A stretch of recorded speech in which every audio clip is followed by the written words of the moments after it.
21 and have an insane work ethic. It's not really work ethic that matters, you know. Unfortunately, there are people who bust their butts 80 hours a week, 120 hours a week, whatever the insane numbers are, and they don't get rich. So it's not really about hard work, right? You can work in a restaurant, 80 hours a week, and you're not going to get rich.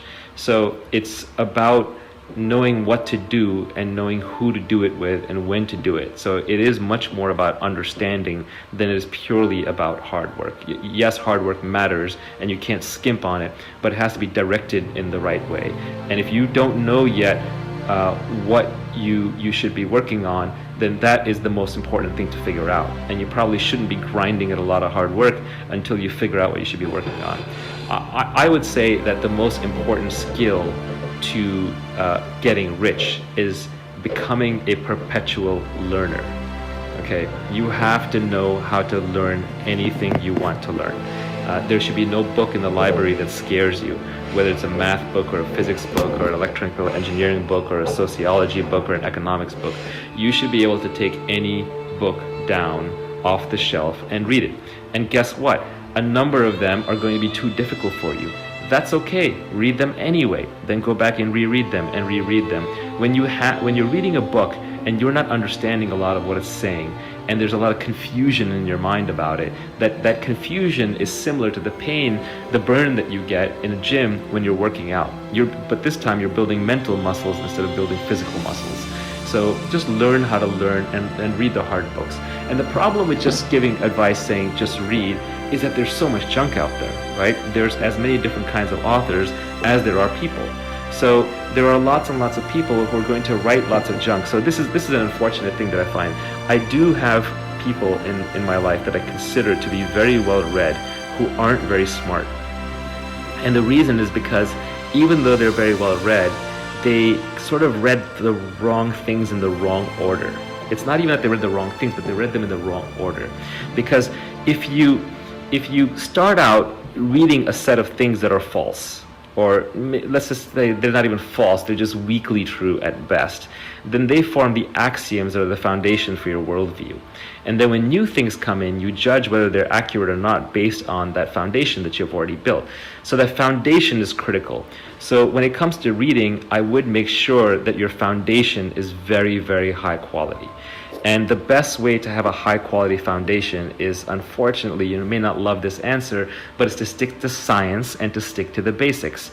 It's better to be really great at arithmetic and geometry than to be like deep into advanced mathematics.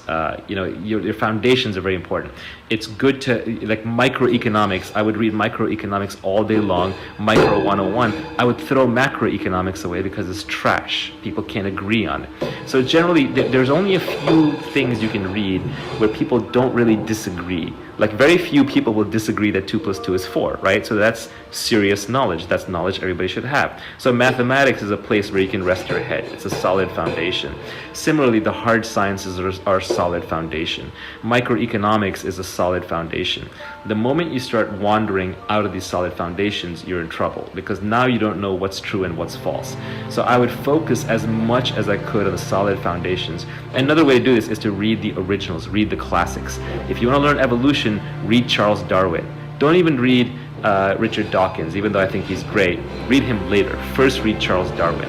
You want to learn macroeconomics, first read Adam Smith. Read von Mises, read Hayek. Start with the original. Start with the philosophers of the economy. Even if you're into communist or socialist ideals, which I'm personally not, but even if you are, start by reading Karl Marx. Don't read the current interpretation of whatever someone is feeding you about how things should be done and run. So if you start with the originals, with the foundations, then you will have enough of a worldview and understanding that you won't fear any book. And then you can just learn. And if you're a perpetual learning machine, you will never be out of options on how to make money, because you can always see what's coming up in society, what the value is, where the demand is, and you can learn and come up to speed. There's an old model of making money, which is that the old model of making money is like you go to school, you study for 4 years, you get your degree, and then you work in that profession for 30 years. But things change too fast now. So now you have to come up to speed in a new profession within 9 months, and it's obsolete 4 years later. But within those 3 years that you're productive in that profession, you can get very wealthy. So it's much more important that you be able to become an expert in a brand new field within 9 to 12 months than it is that you study the right thing a long time ago. All you really care about having studied before are the foundations so that you're not scared of any book. So if you go into a library and there's a book that you cannot read and you cannot understand, then you have to dig down and say, what is the foundation required for me to learn this? And I better go brush up on those foundations. Foundations are super important. I will bet you that I'm a little older now, so my brain doesn't work as fast as it used to. But in my prime, you could have come to me and we could have, for example, done math problems against each other, and I would have lost to you on every calculus problem. But it was a rare human being who could beat me at arithmetic. And basic arithmetic and numeracy is way more important than being able to do calculus in life. Similarly, being able to convey yourself simply using ordinary English words is far more important than being able to write poetry or having a very extensive vocabulary or knowing 7 different foreign languages. Knowing how to just be persuasive when speaking, that sales skill is far more important than being an expert digital marketer and click optimizer on the internet. So foundations are key. It's just so much better to be a 9 out of 10 or a 10 out of 10 on foundations than to try and get super deep into things. Now, you do need to be deep in something because otherwise you'll be a mile wide and an inch deep and you won't get what you want out of life. But you can only achieve mastery in 1 or 2 things. It's usually the things that you're obsessed about at that time, and you have to sink a lot of time into it almost by definition. So you can't have mastery in everything. But if you have the foundations, then you can pick what you want to have mastery in, as opposed to just wish that or just have gotten lucky that you stumbled into it at the right time in your life early on. Another idea that I got